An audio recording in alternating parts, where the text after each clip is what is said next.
My name is Emma Johnson. I'm 32 years old, and I found out that my entire marriage was a lie by watching a text message scroll across my husband's Apple Watch while he was asleep next to me. The message said, "Did she find out yet? Because if she knows, we need to talk before she destroys everything." That sentence. That one sentence destroyed 11 years in a single second. I want to tell you what happened next, because it's not what you think. It's never what you think when the betrayal involves this many people and this much planning. And I need you to understand something before we start. I'm not telling you this story to get your sympathy. I'm telling you this story because what I discovered in the 72 hours after that text message changed everything I thought I knew about the people I loved. Welcome back to the channel where the women who were lied to finally tell the truth out loud.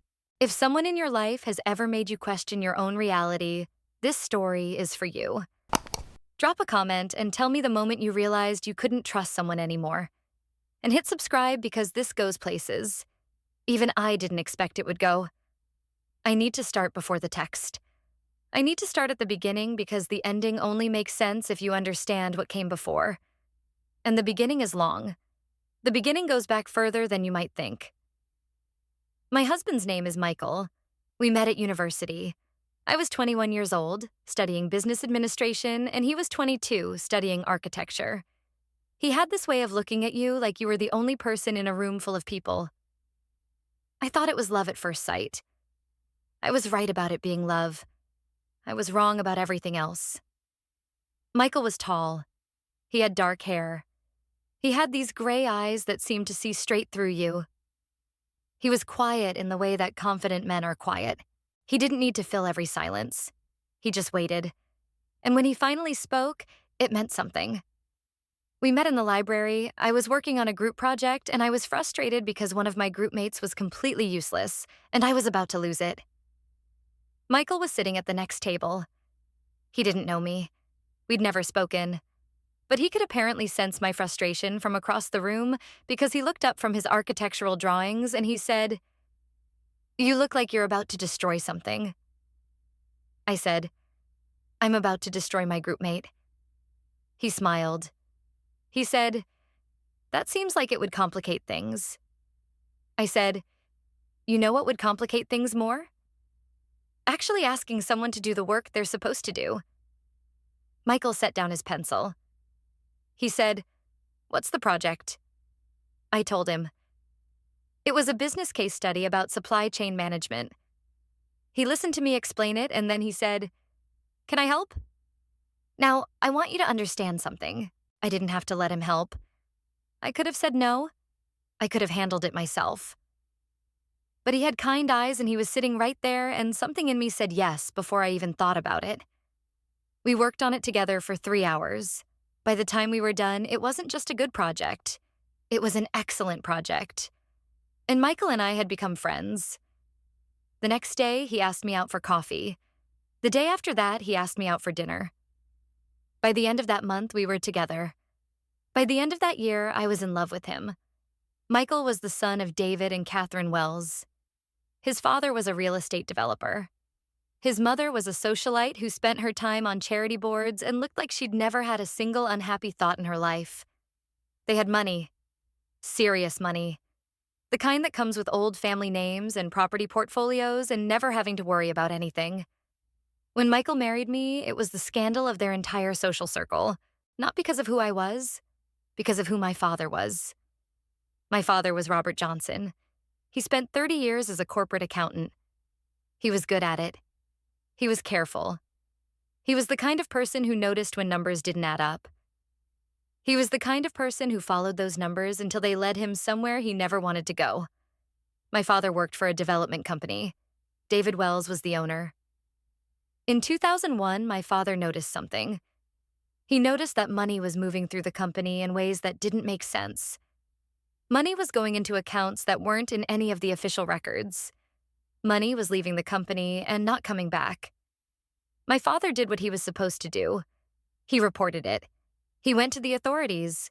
He testified. And David Wells went to prison. What I didn't know, standing at the altar on my wedding day, was that Michael's entire relationship with me was part of the aftermath of that testimony. The text message came through at 2:47 a.m. on a Tuesday in March. Michael had his Apple Watch on. He always slept with it on because he was an architect and sometimes clients called at odd hours with emergencies. The watch lit up. The message appeared on the small screen. And then, because he was asleep and didn't respond, the phone buzzed with a notification in his pocket. I was awake. I wasn't supposed to be awake. We'd gone to bed at midnight and I should have been deep asleep. But I'd been having trouble sleeping for a few weeks. Nothing serious. Just the kind of insomnia that comes with stress about work and worry about life and the general low-level anxiety that seems to come with being alive in the world right now. I turned to look at the time on the clock. 2:47 a.m. Who was texting at 2:47 a.m.?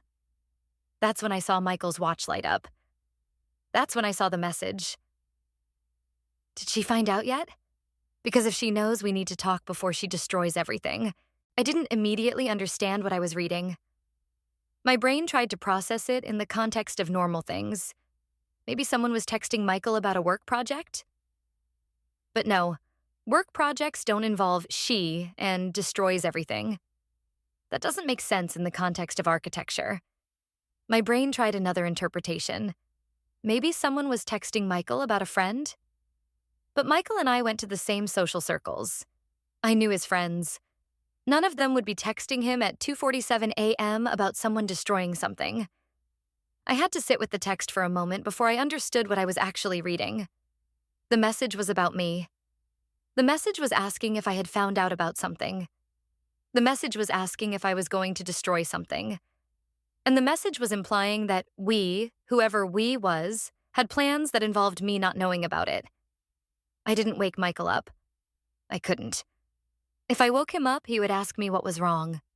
And I didn't want to have that conversation in the dark in the middle of the night when I was still confused.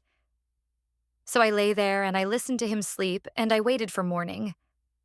At 6 a.m., I got out of bed. I went downstairs. I made coffee even though I didn't want coffee. I needed something to do with my hands. I needed to feel normal. Then I did something I had never done before. I opened my phone and I looked at Michael's location history. We had family sharing set up. Michael knew about it. I knew that he knew. But in 7 years of marriage, I had never actually used it to track where he was. It had been set up for practical reasons, so that if the girls ever got lost, we could find them. So that if there was an emergency, we would know where each other was. I had never used it to spy on my husband.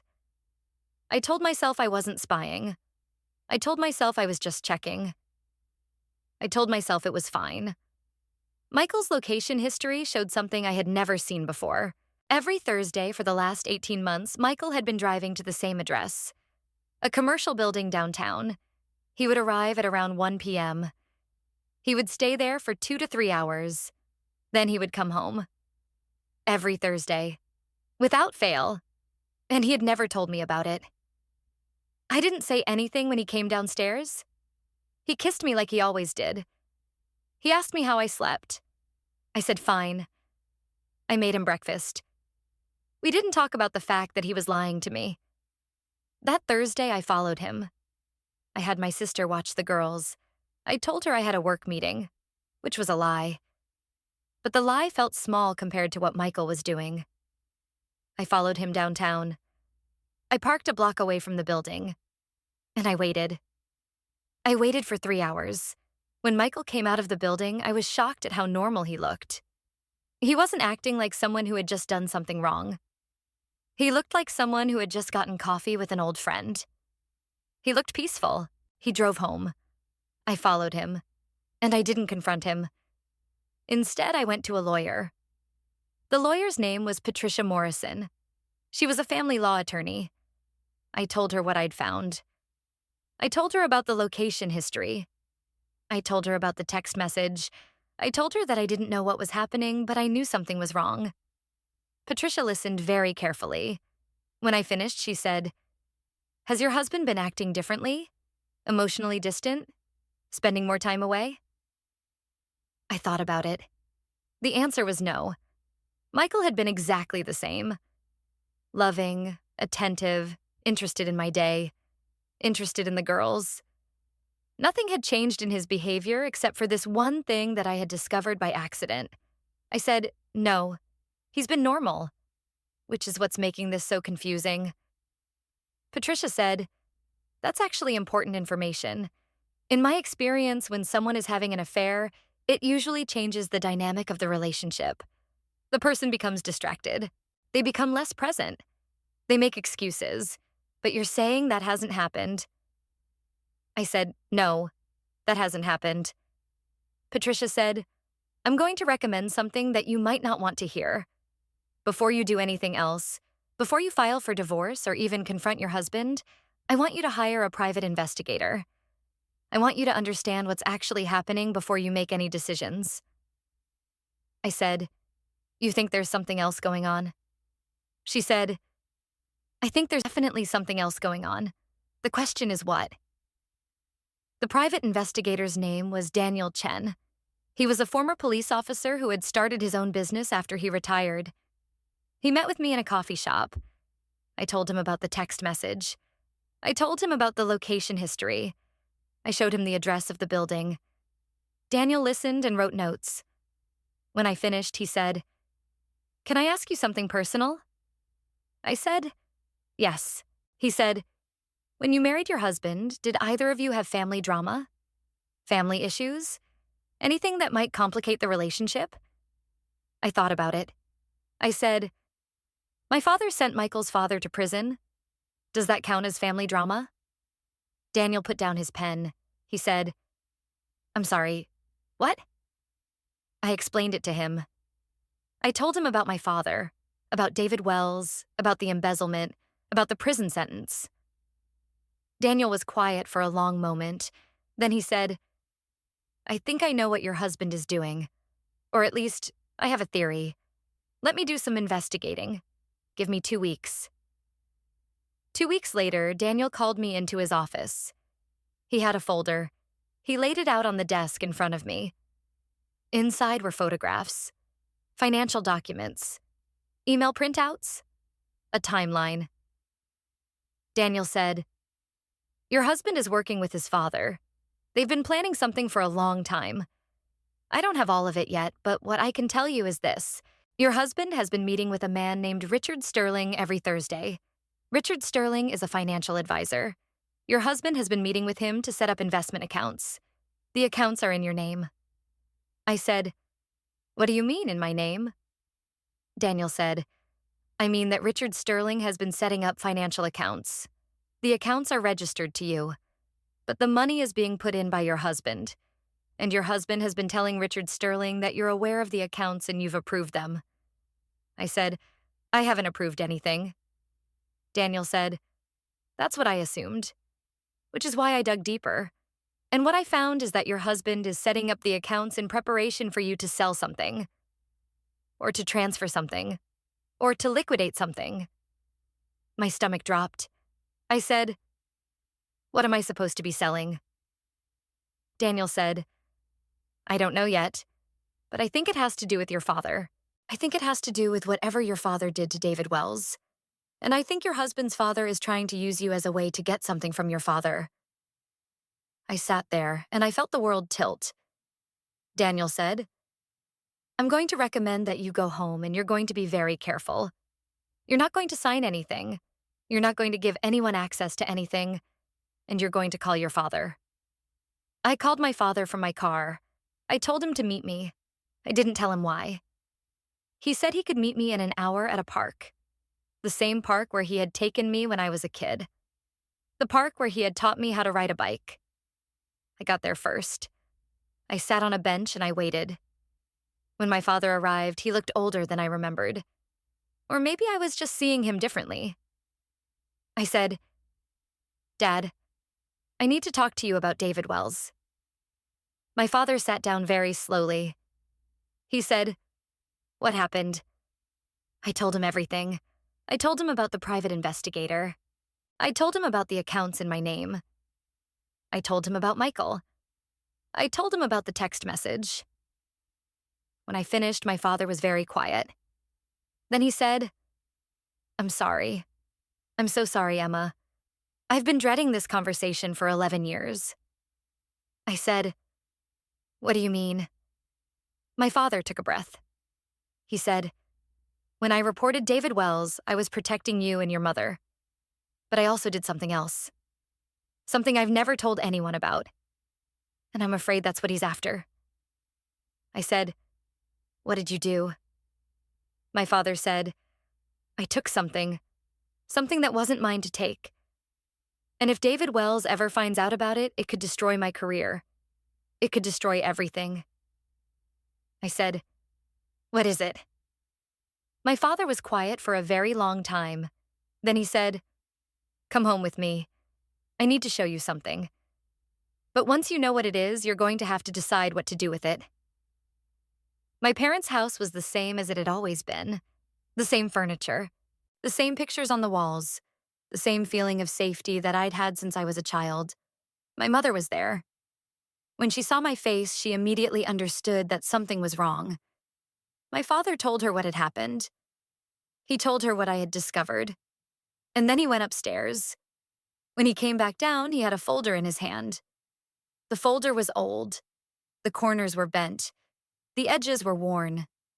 The folder had been hidden for a very long time. My father sat down at the kitchen table. He looked at me for a long moment. He said, "Before I show you what's in this folder, I need you to understand why I've been carrying this for so long. I need you to understand that when I reported David Wells, I wasn't trying to hurt him. I was trying to protect our family. But I also did something that I've regretted ever since." I said, "What is it?" My father opened the folder. Inside were photographs. Not many, maybe 15 or 20. But each one was explosive. The photographs showed David Wells and another man. Not at a business meeting. Not at a casual social event. At a hotel. Late at night. With their hands on each other. The photographs were 30 years old. My father said, "I took these photographs in 1994. David Wells was threatening your mother. He was threatening her at work. He was being inappropriate. I did what I thought I needed to do to protect her. I got leverage. I took photographs of David Wells with this man. His name is Marcus. They had been together for years. No one knew. No one in his family knew. No one in the business community knew. David Wells had spent his entire life hiding who he was." I said, "How did you get these photographs?" My father said, "I followed him. I hired someone to help me. I did things that I'm not proud of. And then, when I had the photographs, I used them. I showed them to David Wells. I told him that if he ever threatened your mother again, I would show them to everyone." My mother said, "He stopped. He apologized. He said he'd been going through something personal. He asked me not to tell anyone." I agreed. My father said, "And then, 7 years later, I discovered that he was embezzling from the company. I discovered it before anyone else did. I had a choice. I could report it and use the photographs as insurance. Or I could just report the embezzlement and let the photographs stay quiet." I said, "What did you do?"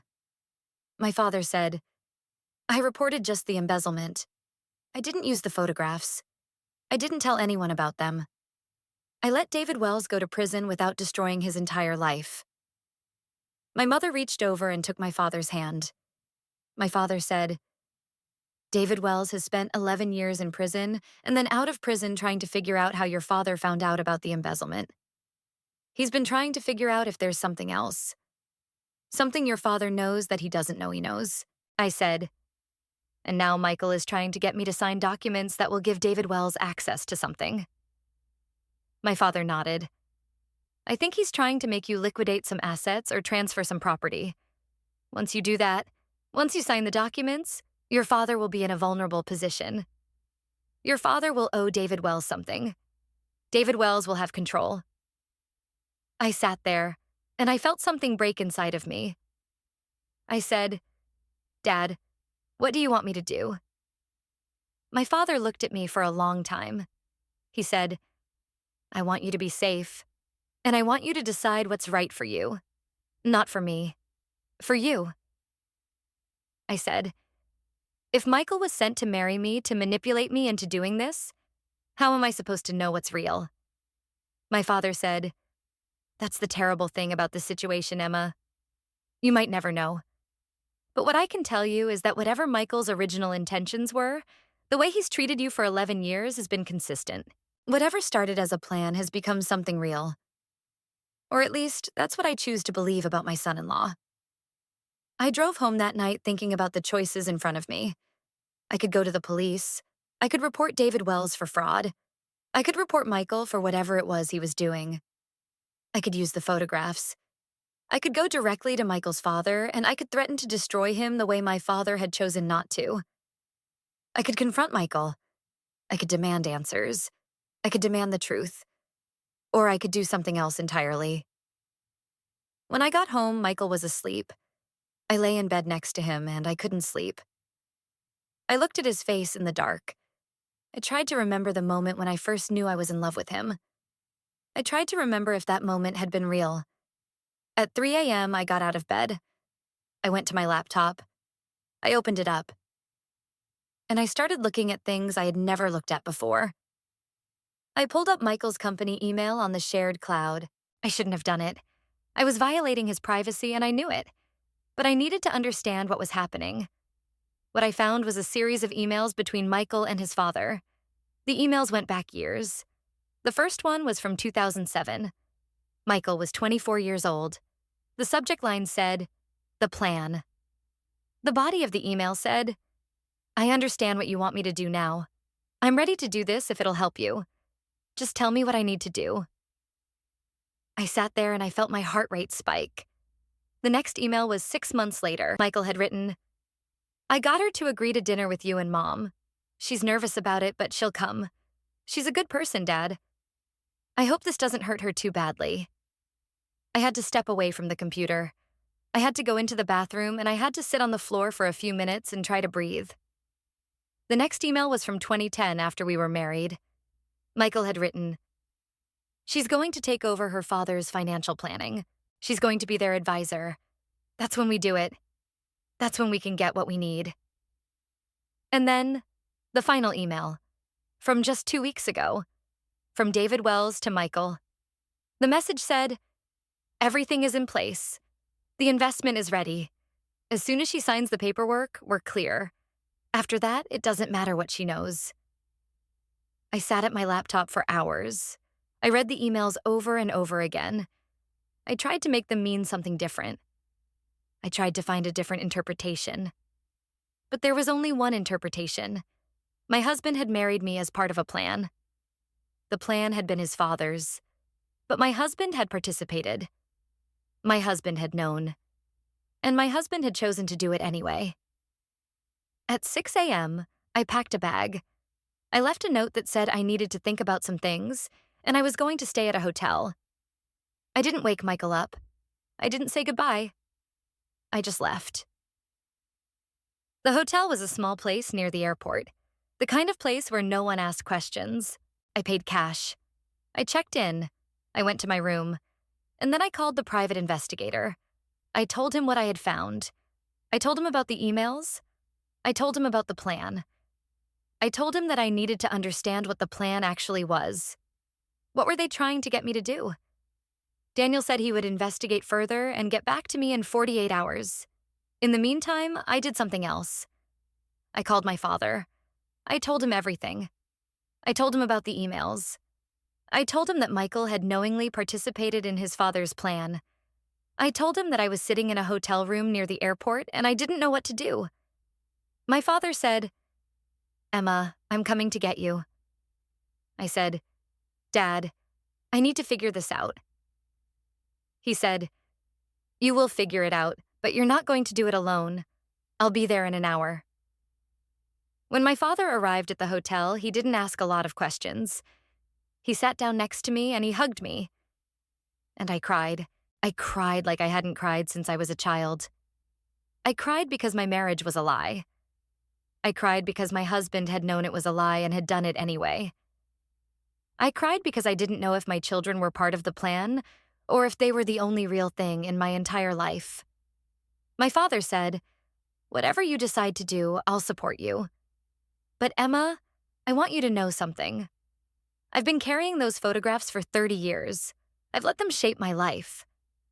I don't want you to carry them too. I don't want this to define you. I said, "What do you want me to do?" My father said, "I want you to decide what's best for you. Not for me. For you and for your daughters." Daniel called me the next morning. He had more information. The plan, as it turned out, was quite simple. Michael and his father had been setting up investment accounts in my name. They had been having me sign documents without my knowledge or permission, using digital signatures that had been forged. Once they had enough documentation, they were going to claim that my father had been advising them on investment strategies. They were going to claim that my father had been committing fraud. They were going to sue my father for millions of dollars. The plan was to destroy my father legally. And if my father fought back, if my father ever went public with what David Wells had done, Michael and his father would claim that my father had been using the photographs as blackmail material. They would claim that my father was the one who had committed crimes. It was brilliant, actually. It was a trap designed to neutralize any leverage that my father might have. I said, "How do I stop them?" Daniel said, "You go to the police, you report the fraud. You turn over the emails, you let the legal system handle it." But I already knew I wasn't going to do that. I knew at the moment I understood what the plan was. I called Michael. I told him I wanted to meet. I told him I wanted to talk. He was so relieved. He thought I was calling to say that everything was okay. He thought I was calling to say that I was ready to come home. We met at a coffee shop. It was public. It was safe. It was the kind of place where people wouldn't try to do anything crazy. Michael ordered coffee that he didn't drink. He looked at me like I was the most important thing in the world. And I looked at him like I was seeing him for the first time. I said, "I know about the plan." Michael's face changed. All the warmth drained out of it. I said, "I know about the emails. I know about the investment accounts. I know that you married me under false pretenses." Michael said, "Emma?" I said, "I'm not done. I know what you were trying to do to my father. I know that you and your father were trying to destroy him." Michael closed his eyes. He said, "It's not like that." I said, "Then what is it like?" Michael looked at me. He said, "My father asked me to do this. He said it was the only way to get back what he'd lost. He said my grandfather had put him in a position where he had to fight back. He said if I didn't help him, we would lose everything." I said, "And you believed him?" Michael said, "I was 24 years old, and my father was telling me that our family was going to be destroyed unless I helped him. Yes, I believed him." I said, "Did you ever love me?" Michael didn't answer. He just looked at me. And in that moment, I could see the truth written all over his face. He had loved me. It had just started as a plan. I said, "I'm going to give you one chance. One chance to do the right thing.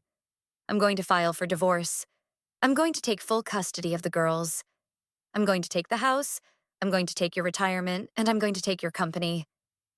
Michael said, "Emma, you can't." I said, "I can, and I will, unless you do exactly what I tell you to do." Michael said, "What do you want me to do?" I said, "I want you to go to the police. I want you to tell them about the plan. I want you to tell them about the forged signatures. I want you to tell them about everything. And I want you to agree to my divorce terms." Michael said, "My father will—" I said, "Your father will what? Disown you? Send you to prison? He's already done everything he can do to you, Michael. The only question is whether you're going to do the right thing or whether you're going to let him destroy your entire family." Michael was quiet for a very long time. Then he said, "If I do this, if I go to the police and I tell them everything, you won't use the photographs." I said, "What photographs?" Michael said, "The photographs. The ones your father took of my father. The ones that would destroy everything if they came out." I said, "I don't know anything about any photographs." Michael said, "Emma, please. I know you know. Your father knows. I know he told you.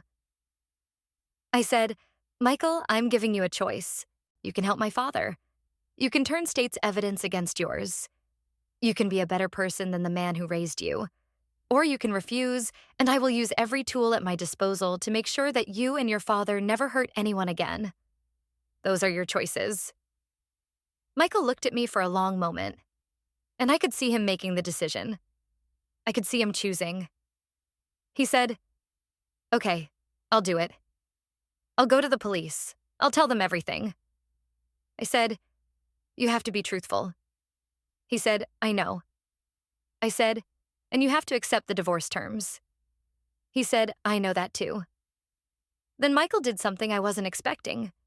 He cried. He actually broke down and he cried. And it wasn't performance. It was real. He said, I'm sorry. I'm sorry I did this. I'm sorry I hurt you. I'm sorry I didn't have the courage to stand up to my father when I was 24. I didn't comfort him. I just watched him cry. And I felt sad for him. I felt sad that he had spent 11 years building a lie. I felt sad that the only real thing in his life was the wife that he had married under false pretenses. When he stopped crying, I said, Go to the police tomorrow. Tell them everything. And then sign the divorce papers. He said, Okay. Michael went to the police the next day. He told them about the plan. He told them about the emails. He told them about the forged signatures. He turned over everything. The police investigation was swift. They arrested David Wells. They found evidence of fraud. They found evidence of identity theft. They found evidence of conspiracy. David Wells was charged with multiple counts of fraud, identity theft, and conspiracy. He faced 20 years in prison. The case went to trial 6 months later. Michael testified. He told the court about his father's plan. He told the court that he had participated in the plan. He told the court that he had forged my signature on financial documents. It was painful to listen to. It was painful to hear my husband admit that he had violated my trust in such a deliberate and methodical way. But it was also the only way to save my father. David Wells was convicted. He was sentenced to 20 years in federal prison. He was 63 years old. At his age, 20 years was essentially a life sentence. The divorce was finalized 3 months later. Michael signed everything. He gave me the house. He gave me the business. He gave me his retirement savings. He agreed to generous child support. He agreed to limited visitation with the girls. He moved out of Portland. He moved to Seattle. He got a job with a small architecture firm. He started a new life. I didn't hear from him for 2 years. Then, one day, he called me. He asked if the girls were happy. I said they were. He asked if I was happy. I said I was working on it. He said, I want you to know that I'm sorry. I know I've said that before, but I want you to know that I mean it. I'm in therapy. I'm working through what my father did to me. What I did to you. I know that doesn't fix anything, but I needed you to know. I said, Thank you for telling me. He said, Do you think you'll ever forgive me? I said, I forgive you. And I meant it. What I learned from this experience is something that I didn't expect to learn. I learned that people are more complicated than the stories we tell about them. David Wells was a villain. He had committed crimes. He had hurt people. He had tried to destroy my father. But David Wells was also a man who had spent his entire life hiding who he was. He was also a man who had let that hiding poison everything he touched. Michael was a participant in his father's crimes. He had made bad choices. He had hurt me in ways that took years to heal. But Michael was also a man who, when given the choice, chose to do the right thing. He chose to testify against his father. He chose to accept the consequences of his actions. And I was a woman who had been betrayed by the person she trusted most. But I was also a woman who, when given the opportunity for revenge, chose something else instead. I could have used the photographs. I could have destroyed David Wells. I could have destroyed Michael. I could have taken everything from them. Instead, I chose to protect what was mine. I chose to protect my family. I chose to build a new life. The photographs are still in my possession. My father didn't destroy them. He gave them to me. He said, "This is your choice now. You decide what to do with them." I've thought about it many times. I've thought about burning them. I've thought about destroying them. I've thought about using them. But I've never done any of those things. Instead, I've kept them, not as leverage, not as insurance, but as a reminder. A reminder of what happens when we let secrets poison our lives. A reminder of what happens when we make choices out of fear instead of out of love. It's been 5 years now since I found that text message on Michael's Apple Watch. I've built a successful consulting business. I make more money than Michael ever did as an architect. I've raised my daughters to be strong and kind. I've healed from the betrayal. And I've learned something important about trust. Trust is not the same as blindness. Trust doesn't mean you ignore red flags. Trust doesn't mean you don't protect yourself. But trust, real trust, is a choice. It's a choice you make every day. It's a choice to believe in someone's capacity to be good, even after they've failed you. Michael calls the girls every week. He visits every other weekend. He's a better father than he was when we were married. He's working on being a better person. I don't know if he'll ever be perfect. I don't know if he'll ever fully escape the shadow of his father. But he's trying, and that matters. Here's what I want to leave you with. Here's the one thing I need you to take away from this story. Leverage is a tool. It's a tool that can be used for good or for harm. When someone gives you leverage over another person, you're being given a choice. You're being given the choice to use that power or to relinquish it. My father was given leverage over David Wells. He used it briefly and then he let it go. He spent 30 years carrying the weight of that choice.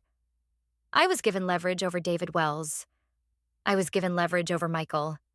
I chose not to use it. That choice is not easy. That choice is not what our culture teaches us to make. Our culture teaches us that if someone wrongs us, we should make them pay. Our culture teaches us that the person with the most information wins. But I learned something different.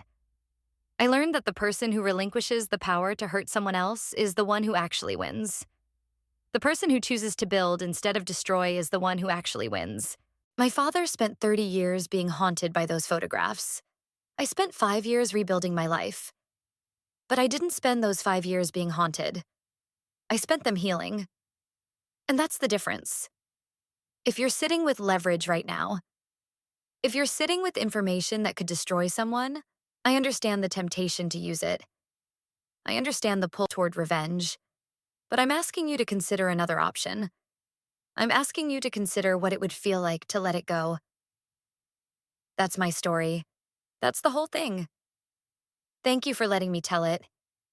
If you're going through something similar, if someone has betrayed your trust and violated your family, I want you to know that you're not alone.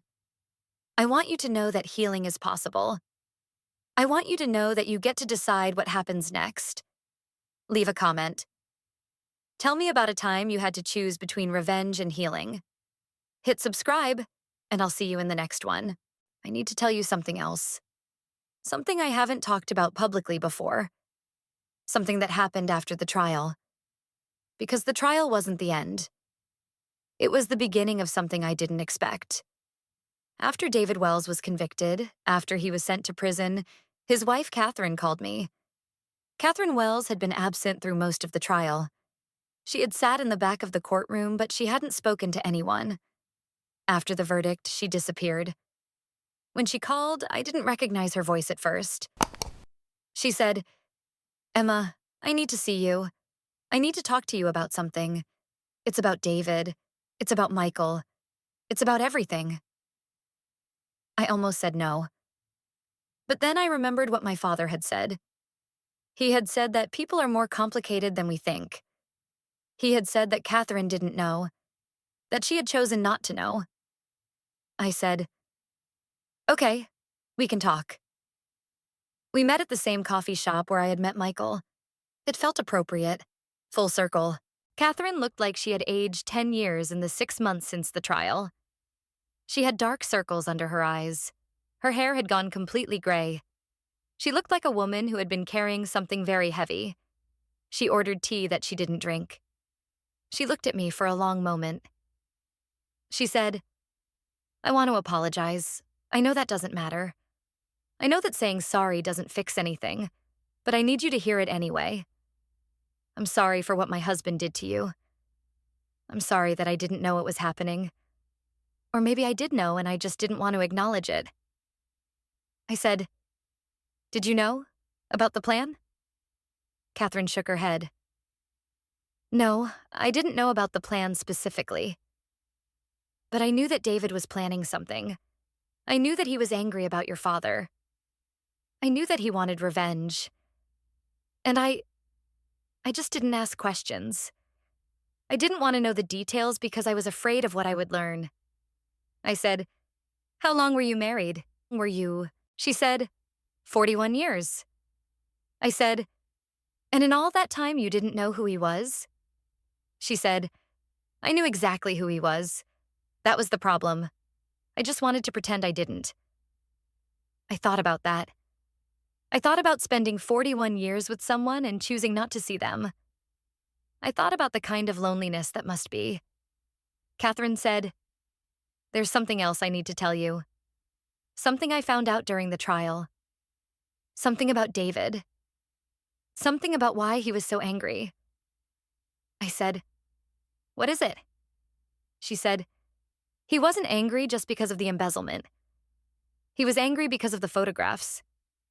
Your father had photographs of David with the man he was with Marcus. David was terrified that your father would show them to me. He was terrified that I would find out about Marcus." I said, "And did you? Did you know about Marcus?" Catherine was quiet for a very long time. Then she said, "I knew. I always knew. I saw the way David looked at him at a party once. I saw something in his eyes that he had never shown me. And I knew. But I never said anything.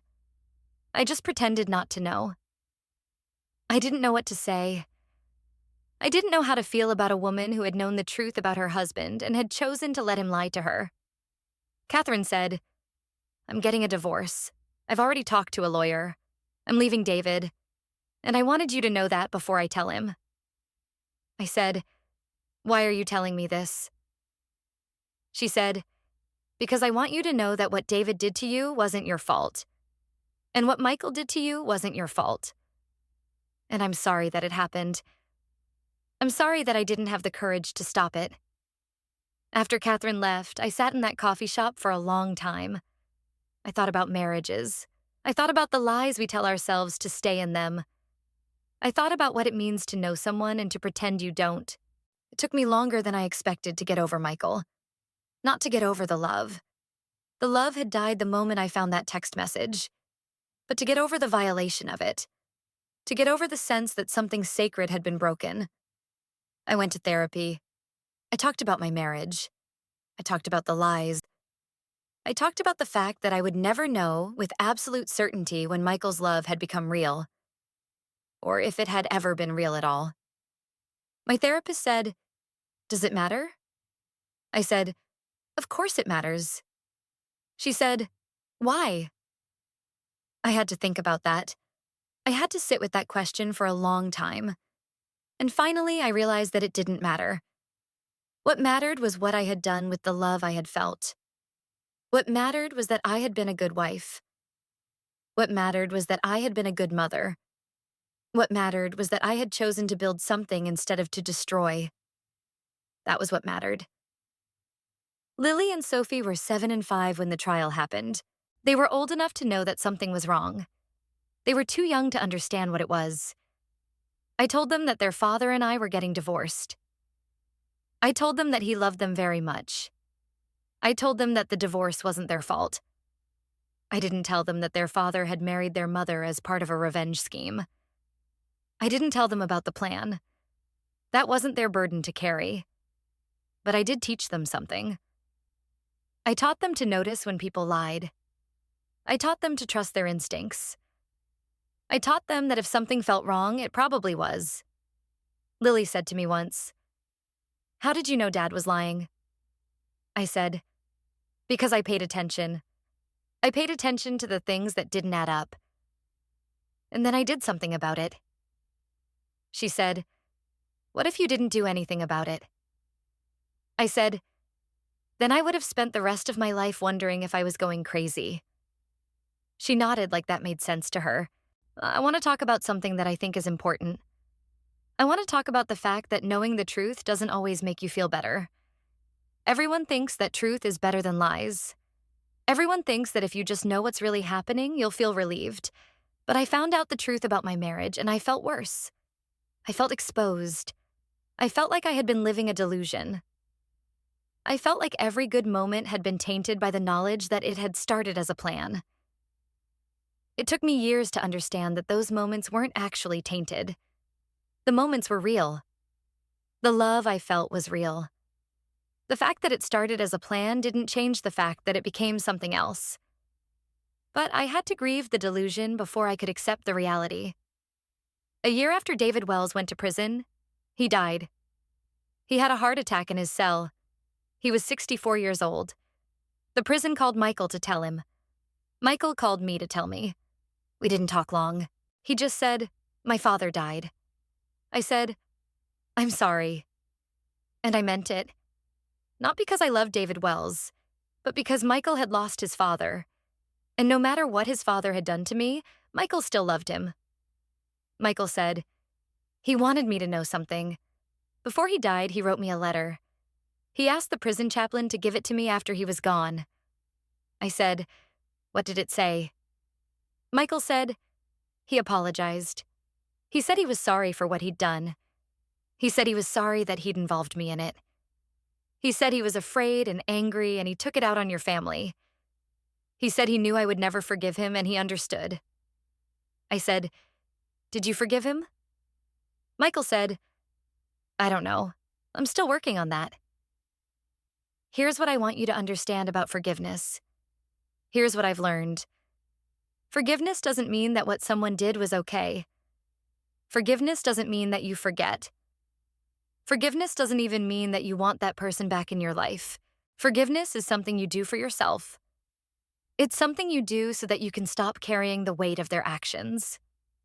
I forgave Michael because I didn't want to spend the rest of my life being angry at him. I forgave David Wells because I didn't want to spend the rest of my life hating him. And I forgave myself because I didn't want to spend the rest of my life feeling like I had failed. But forgiveness didn't mean I went back to him. It didn't mean I pretended the betrayal hadn't happened. It just meant I stopped letting it define me. I'm going to tell you what my life looks like now. I'm going to tell you what it looks like 5 years later. My business is successful. I have 3 employees. I work on consulting projects for Fortune 500 companies. I make more money than I ever thought I would make. My daughters are happy. They're in good schools, they have friends, they laugh, they're thriving. I date occasionally. Nothing serious. I'm not in a rush to get married again. I'm enjoying the freedom of being on my own. I'm enjoying the space that I get to take up. Michael is in Seattle. He calls the girls once a week. He visits them every other weekend. He's a good father. He's not a perfect person, but he's a good father. Catherine Wells is divorced. She moved to California. She's building a new life. She called me a few months ago just to check in. We've become something like friends. Close friends. But friends. My father is retired. He doesn't talk about the photographs anymore. He doesn't talk about David Wells. He talks about his grandchildren and about the garden he's building in his backyard. My mother says that my father seems lighter, like he's been carrying something heavy for a long time and he finally set it down. I want to address something that I know a lot of you are thinking. You're thinking that what I did was too passive. You're thinking that I should have gone to the police immediately. You're thinking that I should have destroyed David Wells the moment I found out what he was planning. And maybe you're right. Maybe there's an argument to be made that I was too forgiving, that I was too willing to give Michael a chance to do the right thing. But here's what I know. I know that if I had gone to the police immediately, without talking to Michael, without giving him a chance, I would have created a situation where Michael would have hated me forever. I would have created a situation where my daughters would have spent their lives caught between two parents who were at war. I know that if I had used the photographs, if I had destroyed David Wells the way I could have, it wouldn't have made me feel better. It would have made me feel worse. It would have made me a person who used secrets as weapons. It would have made me a person who hurt people to protect myself. I chose a different path. I chose a path that was harder in the moment, but that I think was better in the long run. So here's what I want to leave you with. Here's the final thing I want to say. Life is complicated. People are complicated. The people we love are capable of hurting us in ways we never expected. And the people we hate are capable of being more human than we thought. You don't have to forgive the people who hurt you. But you do have to decide what you're going to do with the knowledge that they hurt you. You can use that knowledge as a weapon. You can use it to destroy them. You can use it to protect yourself. Or you can use it as information. You can let it inform the decisions you make going forward. You can let it help you grow. I chose the third option, and I don't regret it. That's my story. That's the whole thing. Thank you for letting me tell it. If it meant something to you, share it with someone. Leave a comment about a time you had to choose forgiveness over revenge. Hit subscribe, and I'll see you in the next one. I realize that I haven't fully explained what happened during the investigation. I haven't told you the specific details of how the police built the case. I haven't told you what the forged documents looked like or how they were discovered. Let me fill in those gaps. When I went to the police, I brought Daniel Chen's report. I brought the emails. I brought the location history. And I brought Michael's statement, which he had prepared with his lawyer before he went to speak with the detectives. The police brought in the FBI. This wasn't just a local matter anymore. This was a federal case involving identity theft, wire fraud, and conspiracy. They obtained a warrant to search the offices of Richard Sterling, the financial advisor. When they searched his office, they found records of the forged accounts. They found documents that Michael had signed using digital signature technology. They found a timeline that showed exactly how the plan had been executed. What they also found was something that David Wells hadn't planned on. They found a backup of Richard Sterling's computer. And on that computer were emails between David Wells and Richard Sterling that made it clear that David Wells had orchestrated the entire plan. The emails showed that David Wells had specifically asked Richard Sterling to set up accounts in my name without my knowledge. The emails showed that David Wells had asked him to create forged documents. The emails even contained instructions on how to make the forgeries look authentic. Richard Sterling had been cooperating with David Wells for years.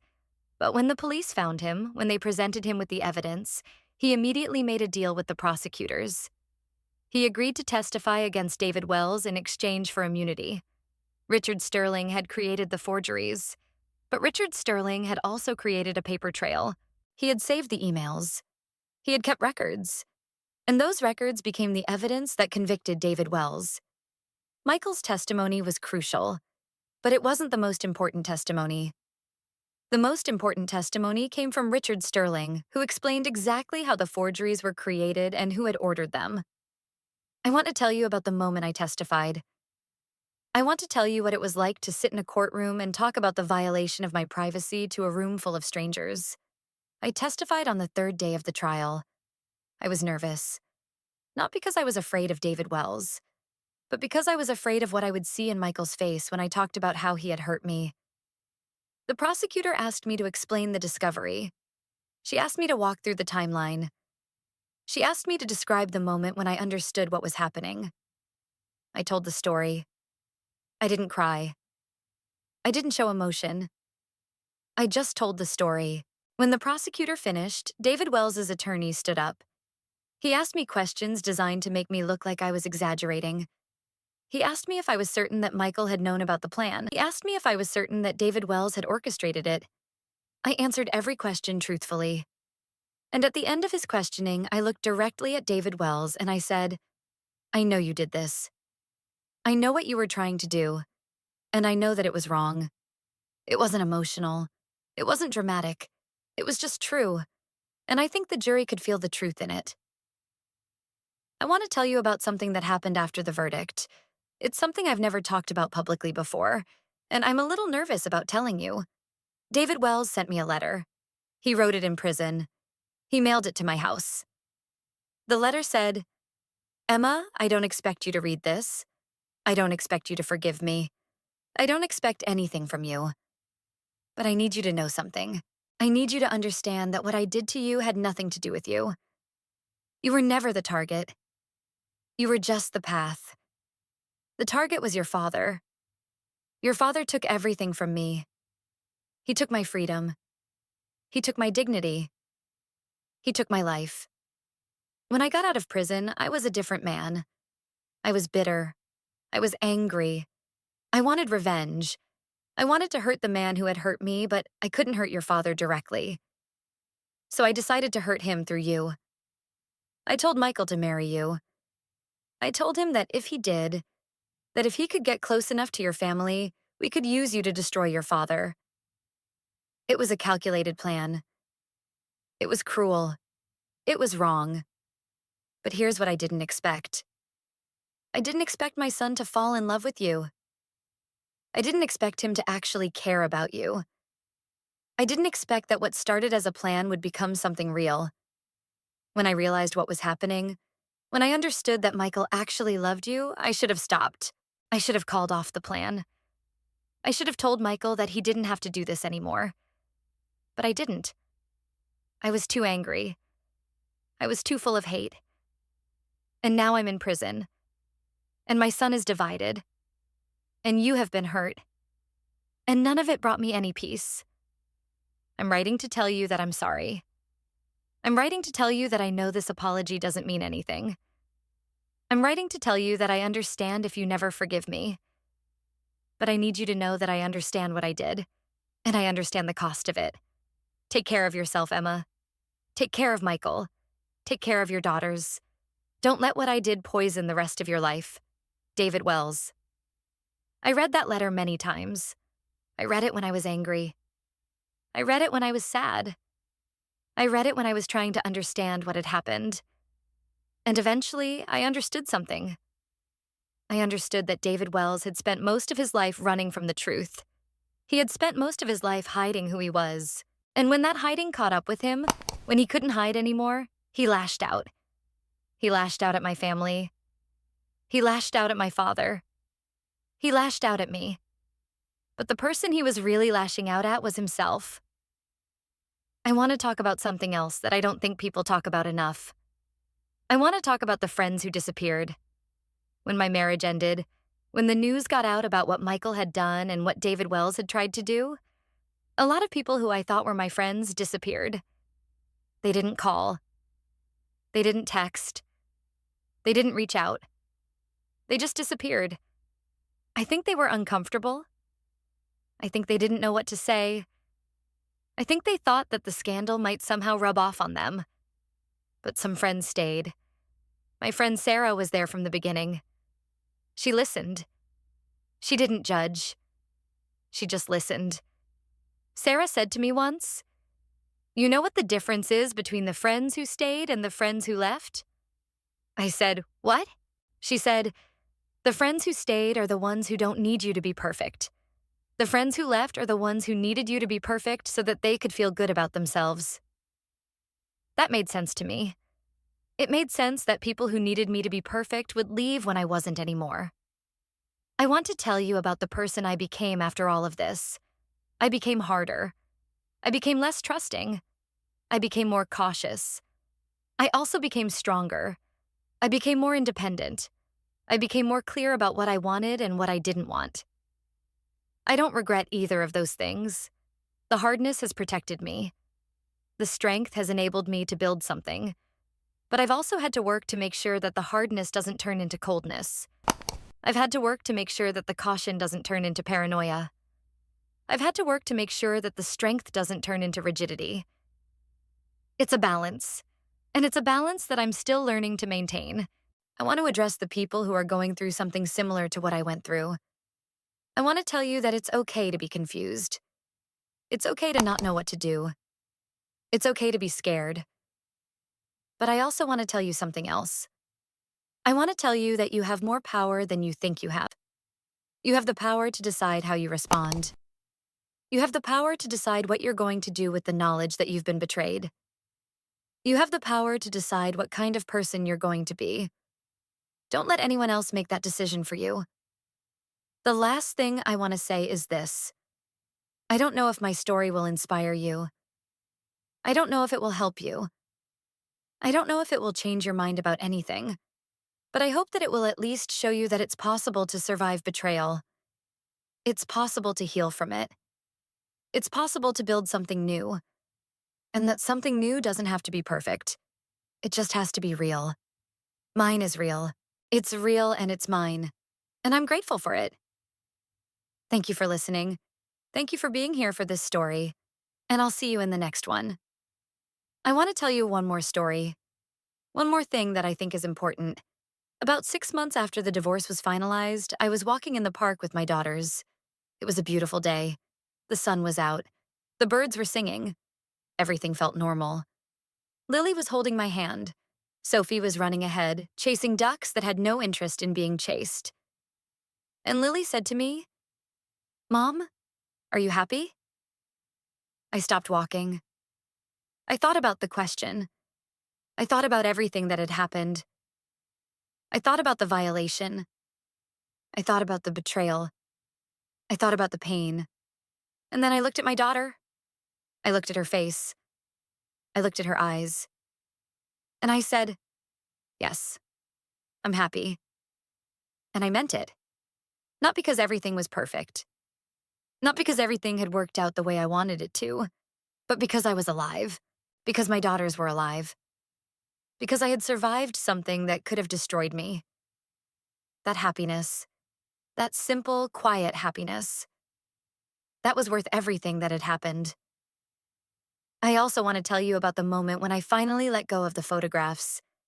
It was a year after the trial. I was cleaning out my office at home. I was organizing files, and I came across the folder. The old folder. The one that my father had given me. The one that contained the secrets that had shaped 3 generations of my family. I held it in my hands for a very long time. I could have burned it. I could have destroyed it. I could have continued to hold it as insurance. But I didn't. I called my father. I said, "Dad, come over. I want to show you something."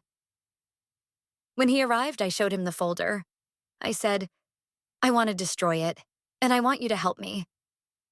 We took the folder outside to my backyard. We built a small fire in the fire pit. And we watched as the photographs burned. We watched as 30 years of secrets turned into ash. And when it was done, my father took my hand and he said, "Thank you."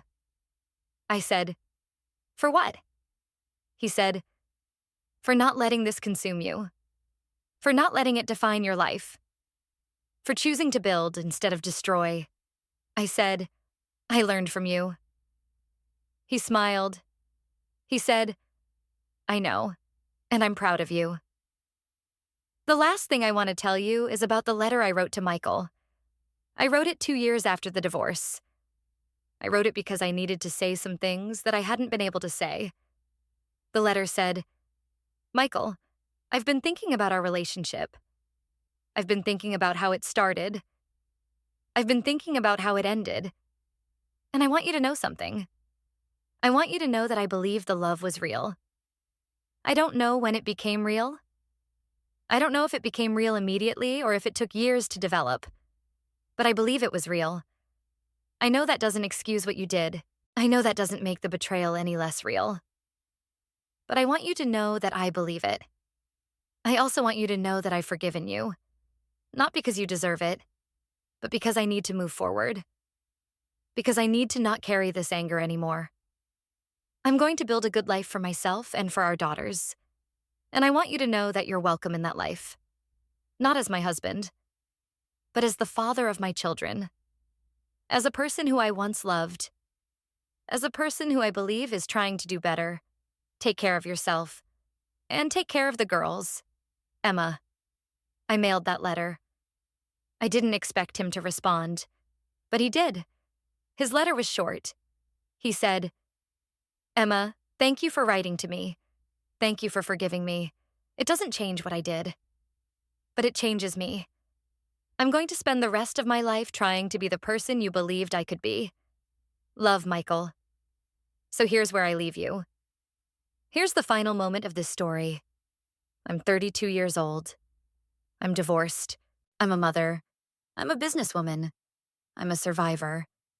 I don't know what the future holds. I don't know if I'll marry again. I don't know what challenges are coming, but I know that I can survive them. I know that I can build something from them. I know that I can choose to grow instead of to break. And that's the story I wanted to tell you. That's the story that I hope will help you. That's my story. That's the whole thing. Thank you for letting me tell it. If this story meant something to you, if it helped you in any way, please share it. Leave a comment and tell me about your own journey. Tell me about a time when you chose healing over revenge. Tell me about a time when you chose to build instead of to destroy.